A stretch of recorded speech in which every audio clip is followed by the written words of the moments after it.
ভালো সময়ে পাশে দাঁড়ানোর মানুষের অভাব হয় না। হাসি আর সুবিধার ভিড়ে সবাই আপন হয়ে ওঠে। সফলতার আলোয় তখন মুখের হাসি হয় সহজ, আর কথার উষ্ণতাও থাকে অঢেল।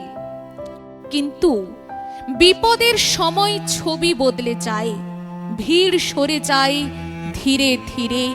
অনেক পরিচিত মুখ অচেনা হয়ে যায়। কথার জায়গায় তখন নীরবতা বসে। ঠিক সেই মুহূর্তে যে একজন পাশে থাকে নিঃশর্তভাবে, সে কাঁধ কখনো সরে যায় না। সেই মানুষটাই তোমার সত্যিকারের আপন।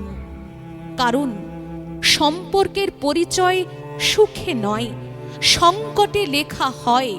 আর যে মানুষটি কঠিন সময়ে হাত ছাড়ে না, তার মূল্য কোনো তুলনায় মাপা যায় না।